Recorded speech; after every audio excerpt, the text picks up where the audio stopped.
Good morning everyone, कैसे हैं आप सब। उम्मीद करती हूँ आप लोग अच्छे होंगे। जैसा कि आप लोग देख पा रहे हैं, आज हम पढ़ेंगे क्लास 8 का सिलेबस मैथ्स का। ठीक है, तो ये इंग्लिश मीडियम और हिंदी मीडियम दोनों का रहने वाला है। इंग्लिश मीडियम से हम स्टार्टिंग करेंगे और इंग्लिश मीडियम के बाद फिर हम हिंदी मीडियम को भी डिस्कस करेंगे इसी वीडियो में। ठीक है, तो चलिए इसे शुरू करते हैं।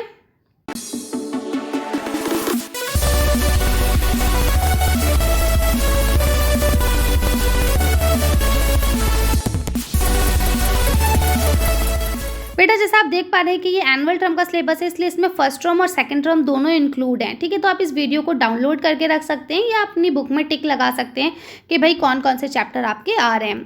तो अगर हम बात करते हैं चैप्टर्स की, तो देखिए यहाँ पे 6, 7 सारी क्लासेस के दिए गए हैं, तो आपको सबको नहीं देखना है, आपको सिर्फ 8th क्लास को लेके चलना है। ठीक है, तो इसमें आपको चैप्टर पढ़ना है linear equation in one variable. ठीक है, जिसके लिए आपको वर्कशीट्स दी गई हैं, तो वर्कशीट का लिंक मैं डिस्क्रिप्शन और कमेंट बॉक्स में दे दूंगी, आप वहाँ से जाके उसे देख सकते हैं।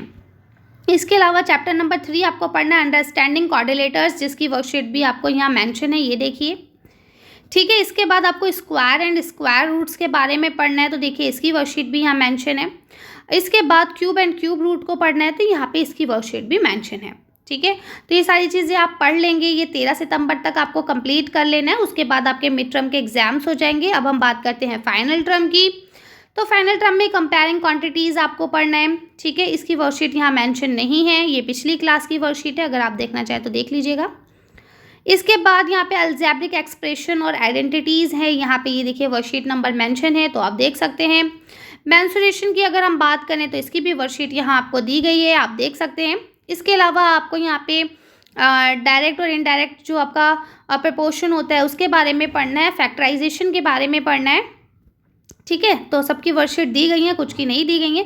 और इंट्रोडक्शन टू ग्राफ्स के बारे में आपको पढ़ना है कि ग्राफ क्या क्या हो सकते हैं। ठीक है, तो इस तरह से ये आपका सिलेबस है। फाइनल टर्म में आपका फर्स्ट टर्म और सेकंड टर्म दोनों इंक्लूड रहेगा, तो आप बढ़िया से पढ़िएगा। ठीक है, 31 जनवरी तक ये पूरा सिलेबस आपको कंप्लीट कर लेना है, उसके बाद आपके फाइनल टर्म के एग्जाम्स होंगे।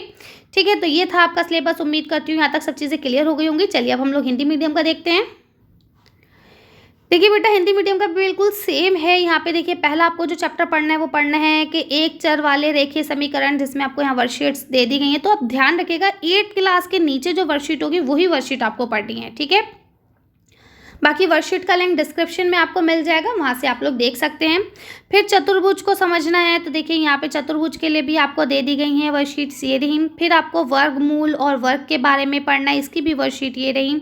फिर घन और घनमूल के बारे में पढ़ना है, ये रही इसकी वर्कशीट। फिर इसके बाद आपका फर्स्ट टर्म का एग्जाम्स होते हैं, तो बढ़िया से तैयारी करके आप एग्ज़ाम देंगे। और फिर हम सेकंड टर्म की बात कर लेते हैं। तो सेकंड टर्म में आपको राशियों की तुलना करनी है, इसके लिए कोई वर्कशीट नहीं दी गई है। फिर बीजीय व्यंजक है, इसके लिए आपको वर्कशीट दे दी गई है। इसके बाद आपको क्षेत्र स्मिति करना है, क्षेत्र मिति में आपको वर्कशीट दे दी गई है। फिर सीधा और प्रतिमोल के बारे में करना है। ठीक है, इसकी कोई वर्कशीट नहीं दी गई है, समानुपात आपको पढ़ना है इसमें।